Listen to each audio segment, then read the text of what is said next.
Hello, everyone, and welcome to Alphabet Scoop, our weekly recap and discussion of the biggest Google-related news. I'm Kyle Bradshaw, and I'm joined here, as always, by my dear colleague, Abner Lee. Hello. So our inaugural podcast, or the podcast restart this last week.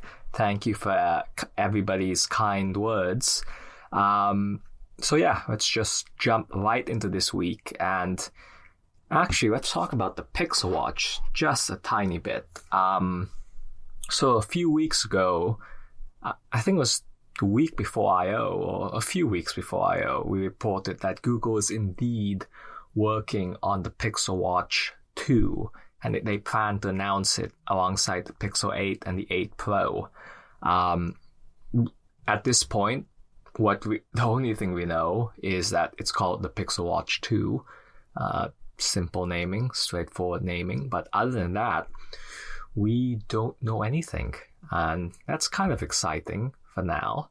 But yeah, how have you been using your Pixel Watch, Kyle? I've been meaning to put just a comment post about this on the site for a couple months now, but I am genuinely bored of my Pixel Watch. I hardly use it. Most days I forget to take it out of bedtime mode. It ends up dying because I forget about it. It looks nice, but that's about all it's got going for it for me right now. What watch face do you use? Usually I think Big Time, but sometimes I'll use like right now for whatever reason I'm on Radial, but yeah, Big Time or Pilot Bold is another one of my favorites, especially if I'm trying to go like a little bit classy. Mm-hmm. So basically no complications. Oh gosh, no. Yeah, no. I mean, sometimes I'll turn one complication on, and that's heart rate, but that's because I just want to be able to quickly check it. But that's it. I don't know. Complications don't really do anything for me. They don't help me. Gotcha. So I usually go pretty complication heavy. Like now, the temperature is always a must. I have one configuration where I also have the sunset. Or sunrise. I usually fill out all the complication slots because that's the utility I'm getting from the Pixel Watch. Just the idea of grasp information that actually there's no way to do it as fast on the phone, on my phone's home screen or lock screen, with that extra information. So I'm using it for that at the moment. But in terms of the boredom, I kind of can see that actually. It's the utility. There's health features are obviously the big focus. There's some good apps, like I use Google Keep when I'm shopping, though there's no AOD support yet, which is annoying. I'm increasingly using the Google Home app, especially after last week's big update to the Wear OS version, where they added the favorites tab and let you basically match what's the new layout on the home preview on Android and iOS. So I've been using that a bit more. And the weather app, like I was saying, it's pretty good. It's a pretty good weather app, but those are my key functions at this point. And I wouldn't say, I don't know if there's something else. That's a good point. I'm waiting for that something else. Yeah, I think it just doesn't help that I don't exercise as regularly to need a Fitbit. I basically just use it for notifications. The notes, that doesn't really work for me because anytime I want to check my notes, I want to be able to see them in full, so I'm not going to look at them on my watch. I will say the assistant is actually surprisingly helpful on the watch, if only because it processes very quickly. Like telling my watch to turn on the lamp is significantly faster than telling my Google Nest Audio speakers to do that. And at that point, I would also just tap it. I definitely prefer like tap it, or like opening the app and navigating to the control tile rather than using voice. I actually have Assistant. I have the hot word turned off at this point. Oh yeah, me too. I don't use the hot word on my watch. Sometimes I have it on my phone, but it would be such a bad idea on the watch. But the long press gesture is pretty nice. I find that a lot easier than going through a tile, for example, like you were saying. But yeah, the Pixel Watch as is, it's solid. I don't know if more apps or tiles. What's okay? How do you use tiles? My usage is again sunset, sunrise because there's a countdown on that one. The heart rate. But in terms of like those, I have the sleep tile and like the alarms, my next upcoming alarm. But that's pretty much it. I have a pretty utilitarian setup on the Pixel Watch. I honestly haven't set up my tiles since the last time I reset the watch to connect the watch to the Pixel 7a. I'm just looking through and realizing these are defaults and I haven't looked at any of them. But I just looked through my list and I don't see anything that's really exciting me. Like the only one that would be halfway useful would be Google Keep. But again, I would rather just have my whole phone out totally. Because if I was trying to use it without my phone, if I didn't have my phone on me, the Pixel Watch, as I have it right now, would be useless because I don't have a data SIM in it. Oh, I'm never without my phone. I'm exactly never without it at this point. So it just doesn't make sense. So yeah, that's the state of the Pixel Watch. In terms of like Pixel Watch 2, again, we haven't heard anything about it just yet. But the improvements, I think, are pretty obvious. I'm pretty sure the design, which we both like, is staying the same. I'm pretty sure the screen, maybe they can decrease the bezel a bit, because it's pretty thick. It's not aging well, the screen to bezel ratio. I'm pretty sure they're keeping the same band system because they basically have to at this point, because the previous one was it's so unique that people who invested in it, Google can't, they can't like change that after just one generation. So I think that's staying. Not to mention the watch bands that haven't even been released yet, right? Like the Milanese mesh or whatever. Which probably is no longer happening. It's just curious. Or it'll launch alongside the Pixel Watch 2. Well, they're saving it for that. Yeah, it's the Metal Lynx band, which is a traditional bracelet you might see on a Rolex or Omega.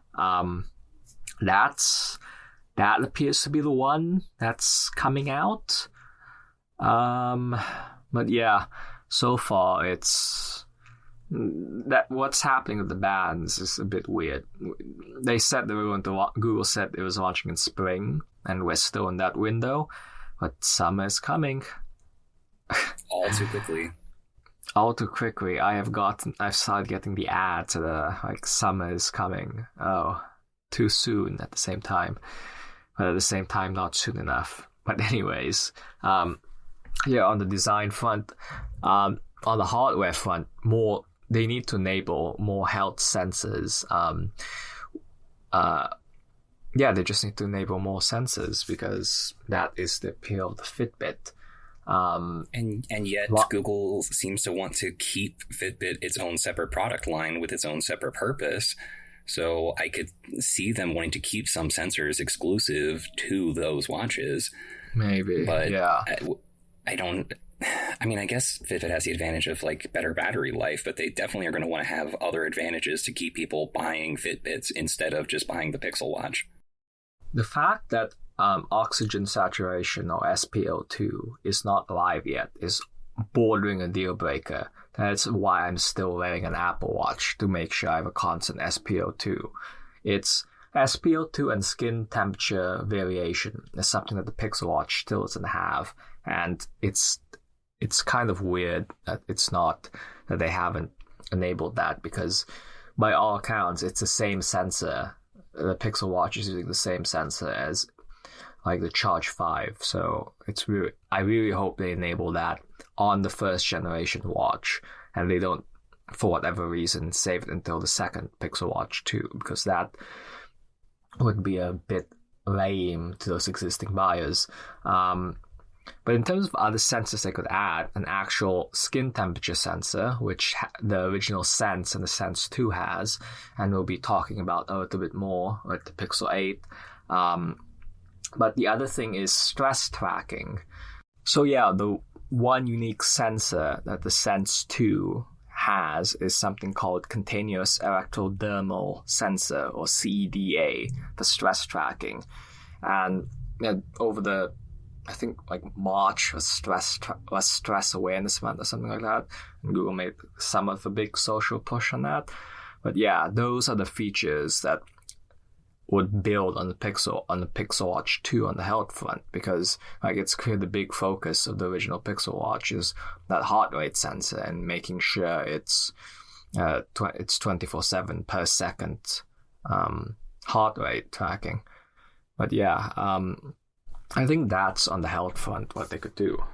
I would really like to see that, because anytime that I had a Samsung-based wearable, that stress detection and then breathing exercises connected to it, those were actually like the number one feature that I used on those watches.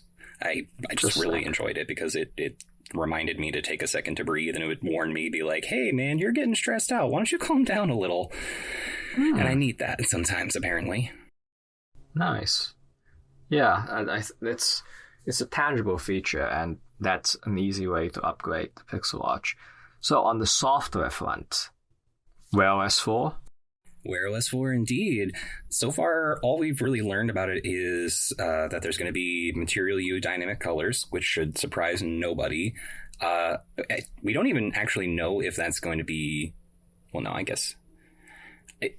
For now, we've seen that in process through Google's watch faces, but it seems pretty clear that there's going to be other watch faces that support that, and probably be able to connect it all to that new watch face format that they're doing for Wear OS 4. So that's really it. Like, dynamic colors and new watch faces are the main, like, flashy focus features, but I think they mentioned something about battery performance being better. Does that sound right? Yeah, I don't know how they're doing that yet. They've been a bit coy. I do wonder if it's related to the watch face format that they're doing with Samsung, and maybe that's more energy efficient. But they've been a bit coy on how they're getting the other battery optimizations down. So that's something we're waiting for. But again, like, we still don't know what the big features are at this point. Whereas 4, much like Android 14, as we discussed last week, Google isn't ready to announce the major features yet. Although, then again, there are two major features that they mentioned that I forgot about, which are the ability to back up and restore your watch, and to switch phones without switching the watch, or like resetting the watch. Yeah, that'll definitely help. If that is all that Wear OS 4 was, I'd be happy. Aren't you a little bit surprised that it's waiting for Wear OS 4? It definitely seemed like they were getting ready for it right now in Google Play services. So somewhat odd. I agree with that, yeah. On the health stuff, there's going to be golf tracking, which kind of seems like a Samsung feature. Something that Samsung wanted. But yeah, it's Wear OS 4 launching in the fall. Makes sense that the Pixel Watch 2, that would be the first device. I don't think the upcoming Galaxy Watch devices, 6, I guess. Yeah, the 6, I guess. I don't think it's going to launch on that. I'm sure. Unless they give Samsung a basic ahead of time kind of thing. Maybe. I'm sure that Samsung will have their update out very quickly. But it is nice to presumably see Google debut the new software on their own hardware like they did with every previous generation of Pixel. They just didn't do that with Wear OS 3. Oh, it kind of got Wear OS 3.5, whatever that was. They never publicized it that too much, but Wear OS 3.5 was a thing, briefly. But yeah, that is the Pixel Watch 2. At this point, again, unknowns. We're obviously chasing down the story. But moving on from the Pixel Watch 2 and keeping it in the wearable side of things, the Pixel Buds Pro, we reported last week that it's getting somewhat of a big update. A software update, that is. It's adding clear calling, super wideband audio and some health hearing features. Clear calling. This seems to be like a big update focused on improving the call quality experience. Yeah, I agree with that. I'm glad to see that they're trying to make audio sound better because honestly, yeah, these things do sound terrible. Like for phone calls anyway. But even then, like sometimes Discord calls and things like that don't sound too great either. So I'm intrigued to see whether or not Google is optimizing all call audio, or if this is going to be something that's just for Google Phone, like the current clear calling feature is. I'd also love to see whether Google is doing this for all phones or just for Pixel phones. There's a lot of unknowns with that feature. We just know that it's coming, and that's still kind of exciting, even just in and of itself. Like, better audio, I'm all for it. Mm-hmm. And call quality, which I'm not sure if I'm sure it's technically feasible, but I really wanted to come to VoIP calls because I use Google Voice over traditional cellular stuff. I really hope that they can get it down to voice over IP eventually. Speaking of it, the big feature, or the more interestingly named and more confusing feature coming to the Pixel Buds Pro is super wideband audio. Mm-hmm. Which requires 5G services from the document that we were reading. I'm intrigued by this. It essentially what it's going to do is sample your voice audio at a higher rate or a higher kilohertz than what traditional calls and which would be VoLTE right now, voice over LTE, or branded as HD voice by some. Right. So there's 3 levels basically, which is old school calling, which had a terrible sampling rate and sounded just plain bad. HD voice, which was supported both by carriers and by Bluetooth, and now there's this even higher standard, which should improve audio, even if it's subtle in the way that it does so. Mm-hmm. Just speaking from experience of working with audio and taking out flaws, though, I think that super wideband is going to be useful when it comes to clear calling, because by having an increased sample rate, they're going to have more audio data to work with to make sure that or to be able to remove more background noise. So I'm intrigued to see how the two of those combined work out, but I don't actually know what carriers, if any, currently support that 5G super wideband capability. Mm-hmm. It definitely feels like the theme of this update, though, the big theme of this update is improving the calling experience, which is, given how many people take calls using their buds, it's a solid idea, and it'll be interesting to see how that develops. So the third tentpole is hearing features, which I guess would be a continuation of digital well-being, of how loud you're playing your music and all that good stuff. So I'm curious to see how that's integrated. On Apple, for comparison, that's in Apple Health. That just appears as another metric there. So I'm curious if they'll appear in Health Connect or something like that.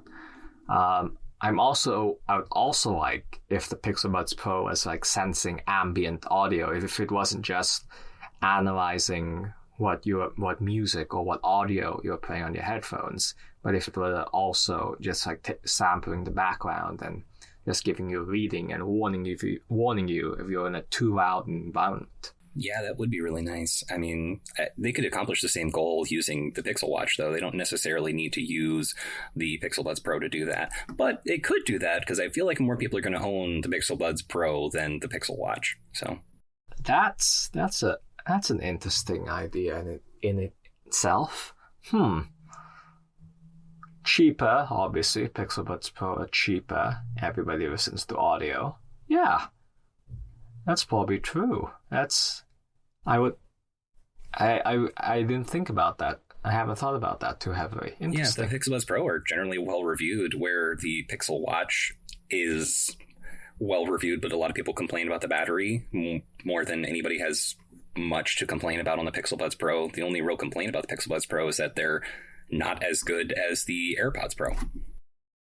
Mm-hmm. So yeah, that is Pixel Buds Pro, that update. It's coming this year, and we can't wait to see it. Lastly, the Pixel 8 Pro. So a few months ago, we got the renders. We got as CAD renders, as they tend to leak out pretty early. It's more of the same. The 8 Pro has a flat screen, which people very much like. Google tried to tone it down with the 7 Pro, but it wasn't enough, obviously. And with the 8 Pro, it's completely flat.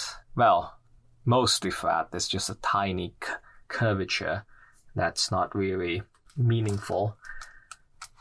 But yeah, we know the design, and because of those CAD renders, we saw this hole on the back, on the camera bar, that was unique to the 8 Pro. And everybody thought it was LiDAR, but last week we learned differently.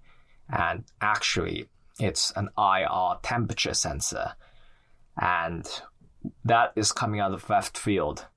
Absolutely. This is something that a phone would get in 2020, as we proved, actually. Oh, gosh. Xiaomi. Yeah, Xiaomi had a phone that literally had that feature in the middle of 2020. This does not make a whole lot of sense unless Google is banking, maybe not banking, Google is assuming that we're going to continue to have these scary new sicknesses every year, and that we're going to have to check our temperatures more regularly. But it still just doesn't make sense to me. Like, who checks their own temperature? Yeah, it's... So in my mind, as we were talking about with the Pixel Watch earlier, the value is being able to get constant readings, background readings throughout the day, or in the case of the Pixel Watch and other wearables overnight, of finding your temperature variation, which over, let's say, a 6-7 hour period, you can find out how you're trending. That's a useful stat to monitor if you're getting a fever or whatever. But with this, the nature of this is, which it's an interesting, so you put the back of the phone up to your forehead, and then you turn it to your temple. You move it around to your temple, and that's what gets a reading and an approximate temperature value, which is like during the pandemic, people had those head-mounted sensors everywhere, thermometers everywhere. So in this case, you get a reading whenever you feel something. I don't know. It's just, I'm not. Is this Pixel 8 Pro or whatever the app experience? Is it going to prompt you once a day to take a measurement? Because at the same time, because in my mind, that's the way that you get a constant baseline and you can track it. Like after you wake up in the morning, you take your phone and you measure yourself. It's there's just so many questions about how that could work. And like, if they're putting this, I think Google needs to go all in on making a tentpole of the device health. Like, if it's just a one-off sensor, I don't know if people will use it, or two, if it makes it to a second generation. And if it doesn't make it to a second generation, it is immediately useless. Yeah. So Pixel phones have this history of having odd, peculiar hardware features. The Pixel 2 and the Pixel 3 had active edge. The Pixel 3 had a second front-facing camera that was for wide group selfie cam shots, and it was just for that. We were so sure it was going to be used for face unlock in some degree, but that never happened. And the Pixel 4 had the ultimate thing with Sori, with Sori radar, and being able to speed up face unlock and doing air gestures. that was fun, I guess. I mean, I didn't use it that much. Like, my one use case was in the bath when I was brushing my teeth. I wanted to change music, and my hands were wet when I was flossing, specifically. But yeah, that did not really mature. That only lasted one generation, and there was the rumors, and it was rumored that the Pixel 4 did not do well in the market, that they did a reset of the Pixel 5 and back to the basics things. And that's how we got the Pixel 5. And then we had the Pixel 6 and the Pixel 7. That was Google starting at a strong foundation, a new design language, which presumably was always going to happen. It wasn't a result of the Pixel 4 being a flop. They're presumably always doing the Pixel 6 design language, and with the camera bar emphasizing that element. And we had the Pixel 7 continue that it was clearly a refinement year. But the Pixel 8 is doing something totally different. It's I don't know, it could be nothing in terms of that the Pixel 8 temperature sensor does not impact, it doesn't heavily impact the other aspects of the phone. Like with the Pixel 4, the face unlock, to put the Soli up there, it led to a very tall chin at the top of the phone that would just look weird compared to every other phone contemporary. And abysmal battery life. And abysmal battery life, especially on the small phone. But it was orange, so all was forgiven. It's obviously true. I wish I had that phone. But yeah, I don't know, like the Pixel 7, it could be nothing in terms of that. Like, if you don't want to use it, it never impacts your usage of it. But at the same time, like, Google have spent their resources better on something else? On, like, QA is something that people always want, and I think Google's getting better, but they're not there yet in terms of quality assurance. Yeah, I can agree with that. It's really all going to come down to the app experience, I think, because right now we don't really even know what this sensor is for.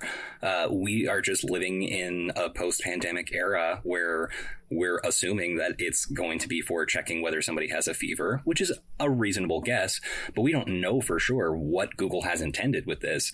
We don't even know what app it would be inside of. Like, would it be inside of Google Fit? Because Google Fit in recent years has been doing weird things with sensors to take health readings, right? Like putting your finger on the camera sensor was one, or something like that, right? And the camera-based respiratory tracking and heart rate tracking. Yeah. It's respiratory tracking, yeah. It seems like something that Google is... I don't know if this is just like a tech demo, but if it's just a tech demo, why is it on their flagship phone? Who is this for, and what is it for? These are the things that we have to have answered, and the video that we have is not going to answer that. No, it's everybody's hope is that this sensor also doubles as something to improve the camera experience. Apple has gone with adding a LiDAR sensor, which looks to also have implications for augmented reality. But again, like, we don't know if an infrared sensor can translate to as camera experiences. I don't know. And if it's just for temperature, I hope like this is part of a bigger health push. Like, I don't know, maybe there is a market of people that don't wear wearables, obviously, and does this expand health features, which is a noble goal. Telepresence and increasing that is a noble goal for Google. If they want to make health as equal a tentpole on the devices as, let's say, ambient computing, which they've been trying to get across to familiarize people before augmented reality headsets, probably. But if Google is putting a temperature sensor, they need to go big. They need to like sell a health story with this. Fitbit needs to be at the forefront of their branding exercise, of the branding for the Pixel 8 Pro. They're putting a temperature sensor. Otherwise, it's just like a one-off experiment that we thought Google grew out of following the Pixel 4. The part that also doesn't make any sense to me, at least in terms of your idea of a big push, is that it's only on the 8 Pro, which is going to be the less sold phone, I presume, just by it being more expensive. And I just don't see why they would have a big health push and then only limit this. Why would they limit this sensor to that more expensive phone? Like, they should be democratizing it, as it were. Put it on the 8, put it on the 8A next year. It doesn't make sense to only put it on the Pro. So it seems like a quirk. It seems like a gimmick. Yes, gimmick is something that I think that, again, the hope is that Google grew out of. I know hardware innovation in slab-based smartphones is arguably something we're seeing less of outside the camera. Everything is going to foldables in that regard. All the hardware innovation is going to foldables. So I'm not against there being something interesting happening on regular smartphones. But, okay, would you rather have a temperature sensor or would you have some form of Sori? Okay, from a personal perspective, I would choose Soli because I want to play with it as a developer. But I don't know. I think that Google could sell me on the idea of the temperature sensor, but as it stands now, with no background information on how it works or anything, I'm not sold. It seems ridiculous to me. Mm-hmm. Let's say if you were prompted after you woke up, like 10 minutes after you woke up or when you were still in bed, is that something you would do? Would you take a temperature reading every single day, even if you didn't know would you take a temperature sensor every single day, even if you didn't know what the impact was or how it benefit you going forward? Just coming as somebody who disabled the Fitbit reminder to move feature on the Pixel Watch, probably Same. Not. I just, I mean, I could be sold on it, but I just don't see any reason to do it. It doesn't make any sense. Like, the only thing that temperature like that is, that we know temperature is really good for, is for checking fevers, especially but. And if they wanted that ambient data, if they wanted to have data every day of your temperature, then check it on the wrist. It just doesn't make any sense. Yeah, it's something that's constantly being read makes more sense, I think, rather than something that you take once a day and like the conditions of your body could greatly vary. And would you ever do this in public? I would never take a reading in public. That would be so weird. I mean, unless I was required to. But yeah, no, it would just look ridiculous. Like I'm holding my phone to my forehead. Large phone. Yeah. Yep. I mean, yeah. You said taking temperature every day, and it did work like first thing in the morning. It reminded me that is actually a common thing that's done right now. There's a form of birth control / conception tracking that involves a woman checking cycle tracking. Thank you. Absolutely. A woman is able to track her cycle with relatively good accuracy just by checking the temperature of checking her skin temperature in the morning and having the algorithm figure it out. But if that's how they market it, that could actually make some sense. But that seems a little interesting for that seems a little interesting for a flagship phone feature. Like, if it is, cool, but I don't know. It just there's so many questions here. I need to see the way that Google pitches this. Yeah, that's a good point. As I was researching on Friday, that is with the Apple Watch, when the Series 8 added a temperature sensor, the other big appeal of this feature was to inform their cycle tracking features. So let's say they do that. The big integration would be with Fitbit. That has big tie-in with Fitbit if they wanted to do, in terms of the other cycle tracking features that Google already has, those are within Fitbit. So there'd have to be a big integration there. And yet I just don't see it integrating with Fitbit, because Fitbit has always been about wearables. This seems like a Google Fit feature, which just speaks to the confusing position of Google's fitness vision. I think a better bet is a standalone app. Yeah, I can agree with that. It's some kind of utility thing, but the feature, the heart tracking features in Google Fit are pretty novel. That I'm not sure if they make like a new health sensor app or something like that, and they put it on the Pixel Watch. On the Pixel 8 Pro. Or they just make it part of Fitbit, but honestly, it makes more sense if they just put everything in Fitbit at this point. I mean, yeah, that's true. We haven't seen the remade Fitbit app to know what that's going to look like, how that's going to act. Maybe that revamp will step away a little bit from the focus on wearables. Mm-hmm. Yeah, so that's something.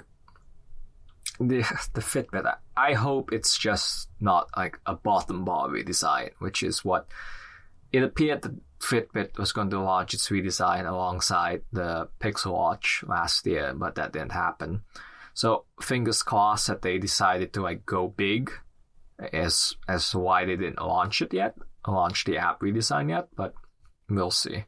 But again, it speaks to my idea that if they're saving the moment for the Pixel 8 Pro and the big health features, I don't know, maybe we'll see it happen then.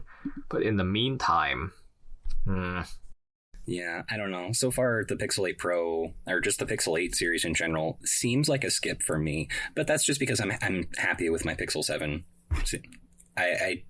Yeah. Do you feel the same way? Like, do you think you're gonna upgrade to the 8?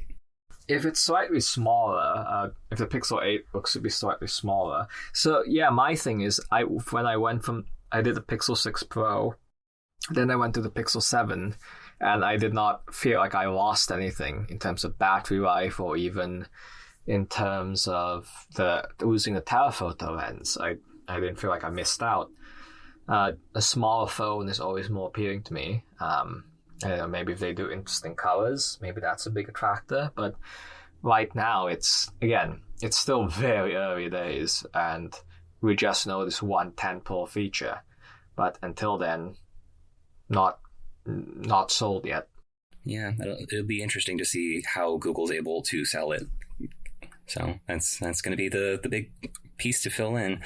And I think, thankfully, you and I are in a good position to try and fill in some of the blanks too. We just need some more hints and some more clues to be able to, some extra tea leaves, one might say, to read and understand what the vision is.